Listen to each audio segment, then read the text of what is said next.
મિત્રો, પ્રેમ, વંદન, જય શ્રી કૃષ્ણ, વાસુદેવ સર્વમ. વર્તમાનમાં ઉપસ્થિત રહેવાની ખેવના પણ ઘણીવાર વેદના બની જતી હોય છે. સાધનામાં સહજ હોવું ખૂબ જરૂરી છે.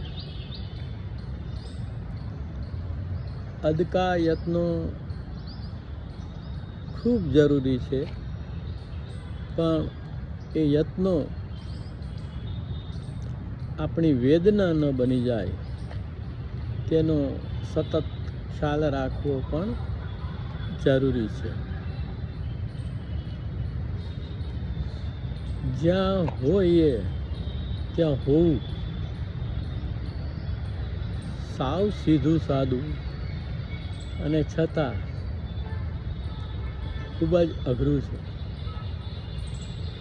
કેવી સરસ લીલોછમ વૃક્ષોની હારમાળા નિરખતા આવી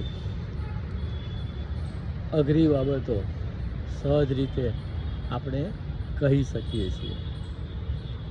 તો આની પાછળ એક જ કારણ છે. જીવન માત્ર ને માત્ર વર્તમાન છે. વર્તમાનમાં હોવું એ ખરેખરા હુંનું હોવું છે. બીજે ક્યાંય જવું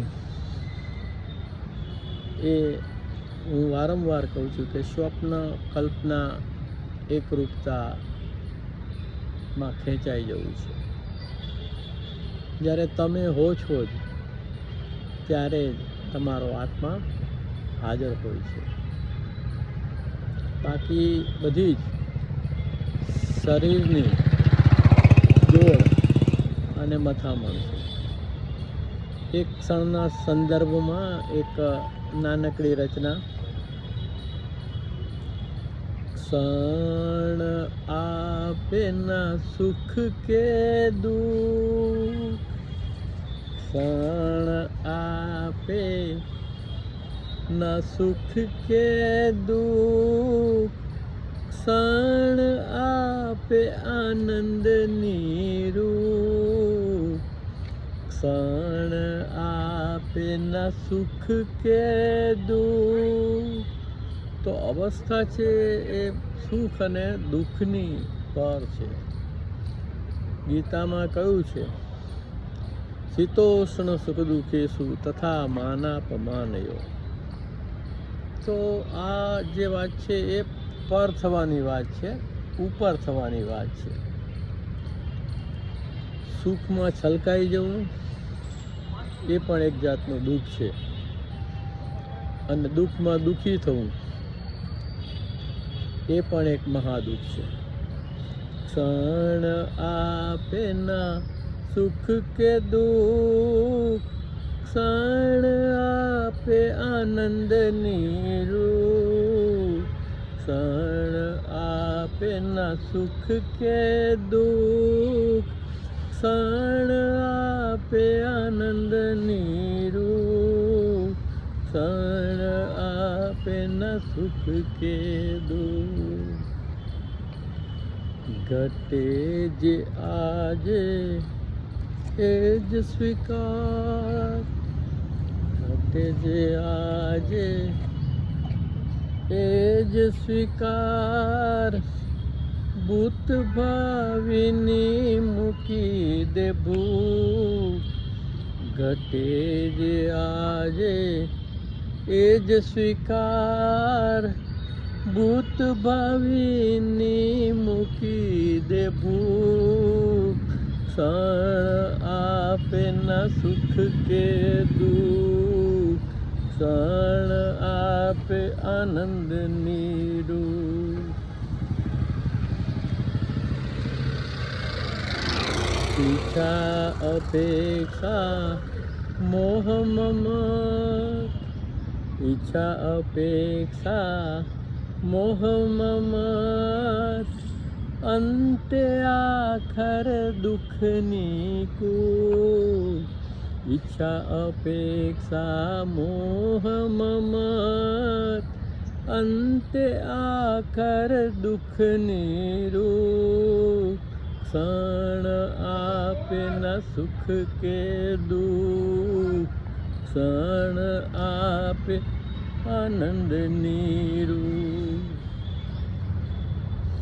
સ્વપ્ન કલ્પના એક રૂપતા, સ્વપ્ન કલ્પના એક રૂપતા, આત્મભાવથી કરે વિમુખ. સ્વપ્ન કલ્પના એક રૂપતા, આત્મભાવથી કરે વિમુખ. ક્ષણ આપે ન સુખ કે દુઃખ, ક્ષણ આપે આનંદની રૂપ. શાશ્વત દુઃખાલય આ જગ, દુઃખાલયમ શાશ્વતમ, આ જગત શાશ્વત દુઃખોનું ઘર છે એવું ગીતામાં પણ કહ્યું છે. શાશ્વત દુઃખાલય આ જગ, જગને થા ઈશ્વરાભિમુખ. શાશ્વત દુઃખાલય આ જગ, જગને થા ઈશ્વરાભિમુખ, જગને થા ઈશ્વરાભિમુખ. ક્ષણ આપે ન સુખ કે દુઃખ, ક્ષણ આપે આનંદની રૂપ, ક્ષણ આપે આનંદની રૂપ. સમગ્ર દિવસ દરમિયાન થોડી ક્ષણો પણ જે પૂર્ણ આનંદ છે, જે અવસ્થાનો આનંદ છે, એને પ્રાપ્ત કરવા માટે પૂરતી છે.